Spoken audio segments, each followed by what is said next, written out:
একের পর এক তৃণমূলের পার্টি অফিস তৈরি হয়েছে জমি দখল করে। সেটা রেল থেকে শুরু করে নানান সরকারি জমি সেখানে রয়েছে। এমনকি তৃণমূলের প্রধান কার্যালয়টিও জমি কবজা করেই তৈরি হয়েছে। রবিবার ৪ মে নিউ টাউনে ইকো পার্কে প্রাতঃভ্রমণে গিয়ে এই বিস্ফোরক অভিযোগ তুললেন বিজেপি নেতা দিলীপ ঘোষ। দিলীপ ঘোষ বলেন যে তৃণমূলের বেশিরভাগ পার্টি অফিসই জমি দখল করে বেআইনিভাবে তৈরি হয়েছে। এমনকি তৃণমূলের প্রধান কার্যালয়ও বেআইনিভাবে দখল করে করা হয়েছে। এটা আসলে কবজার রাজনীতি। কি বলছেন তিনি, শুনুন।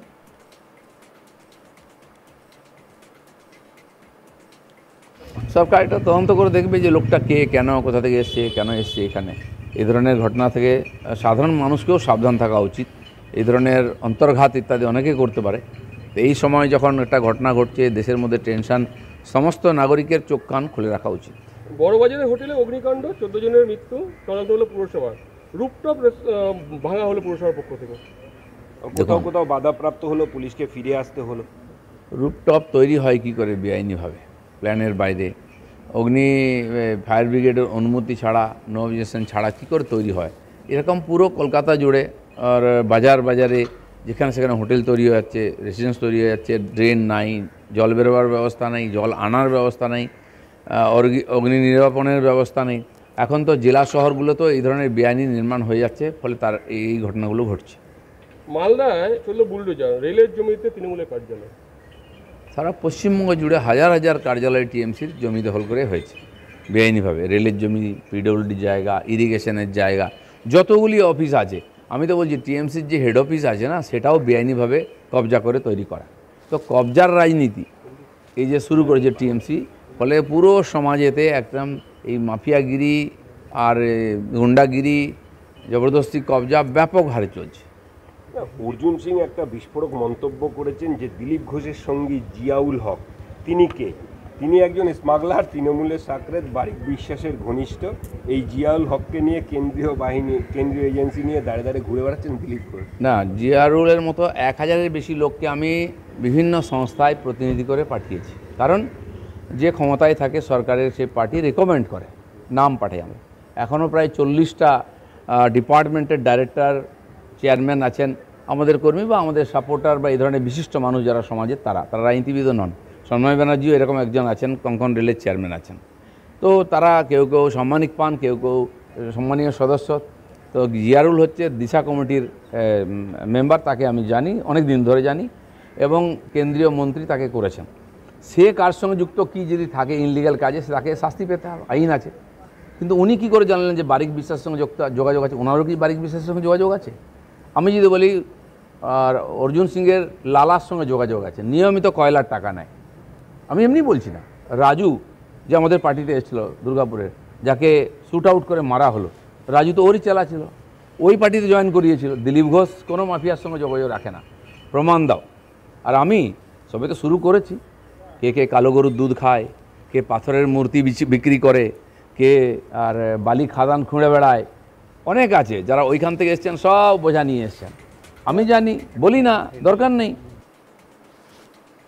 অন্যদিকে চন্দননগরে গ্রেফতার এক পাক নাগরিক। ধৃত ফতেমা বিবি 45 বছর ধরে চন্দননগরে থাকেন।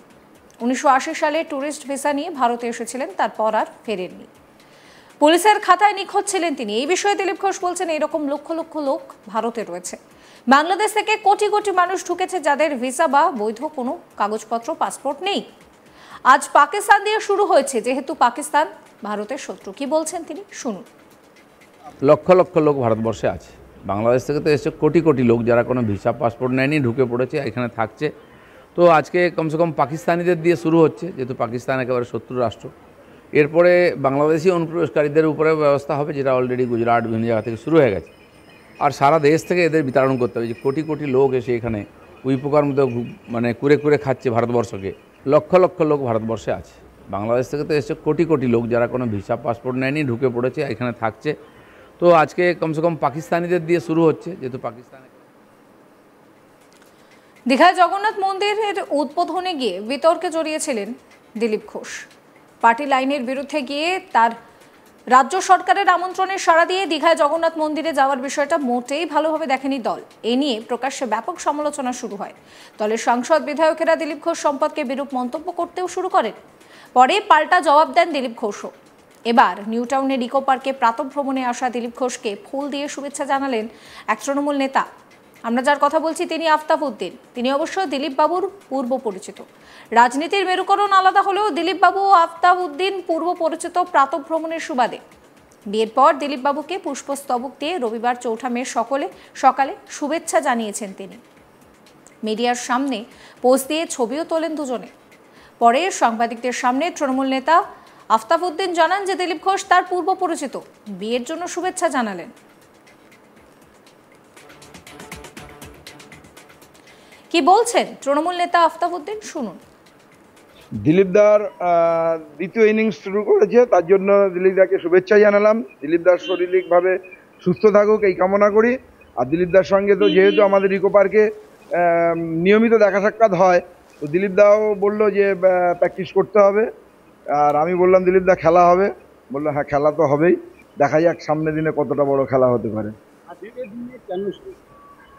না, আজকের দিনের জন্য শুভেচ্ছা না, যেহেতু দিলীপদা দ্বিতীয় ইনিংস শুরু করার পরে, অর্থাৎ বিয়ে করার পরে আজকে আমার সঙ্গে প্রথম দেখা হলো বলেই তাকে আমরা শুভেচ্ছা জানালাম। এটা কোনো রাজনৈতিক ব্যাপার নয়। আমরা যেহেতু মর্নিং ওয়ার্ক ইকো পার্কে করি, দিলীপদা নিয়মিত মর্নিং ওয়ার্কে আসে এবং তার জন্যই আমাদের আজকে দিলীপদা যেহেতু দ্বিতীয় ইনিংস শুরু করেছে, তার জন্য আমরা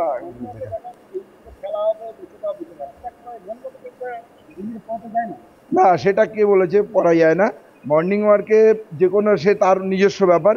আমরা যে ইউনিফর্ম শার্টটা পরে মর্নিং ওয়ার্কটা করি এটা আমরা আজকে বলে নয়, এটা অনেক দিন থেকেই পড়ি এবং বিভিন্ন জায়গায়, এটা আমরা শুধু ইকো পার্কে নয়, আমরা নিউ টাউন বিধানসভার বিভিন্ন জায়গায় এটা পরেই আমরা খেলা হবে। আমাদের তো বলাই হচ্ছে যেহেতু খেলাটা এবারে জবরদস্ত হবে, সেই জন্য খেলা হবে ইউনিফর্মটা পরেই আমরা মর্নিং ওয়ার্ক করি। হ্যাঁ, বছর দেড়েক আগে আমাদের সঙ্গে সাক্ষাৎ হয়েছিল, তখন দিলীপদার একটা ভয়ঙ্কর ভাষা ছিল। তো যাই হোক, এখন দিলীপদা অনেক ভালো কথা বললো আজকে। সেদিনকে তো অনেক রাগান্বিত স্বরে অনেক কিছু বলেছিল, আজকে কিন্তু সেইটা দেখতে পেলাম না। আজকে দিলীপদা অনেক শান্তভাবে বরং খুব সুন্দরভাবে বললো। আর একটা দিলীপদার কথাটা আমার আগে ভালো লাগলো, দিলীপদা সেদিন বলেছিল অনেক বেশি মোটা হয়ে গেছে, রোগা হতে হবে। তো আজকে দিলীপদা বললো তুমি অনেকটা রোগা হয়েছে, 12 কেজির মতো কমেছে। এটাও ঠিক, সত্যি তাই, আমার 12 কেজির মতো কমেছেও, একদম ওজনটাও পারফেক্ট বললো আর কি। মোহাম্মদ আফতাব উদ্দিন, উত্তর 24 পরগনা জেলা পরিষদের সদস্য।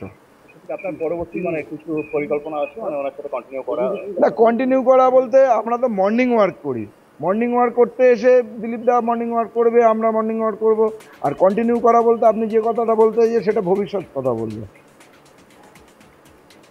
সমস্ত খবরের আপডেটের জন্য আপনাদের নজর থাকুক আজ তাক বাংলা। চ্যানেলটিকে সাবস্ক্রাইব করতে ভুলবেন না, নোটিফিকেশন পেতে বেল আইকনে ক্লিক করবেন, ফলো করবেন আজ তাক বাংলা হোয়াটসঅ্যাপ চ্যানেলও।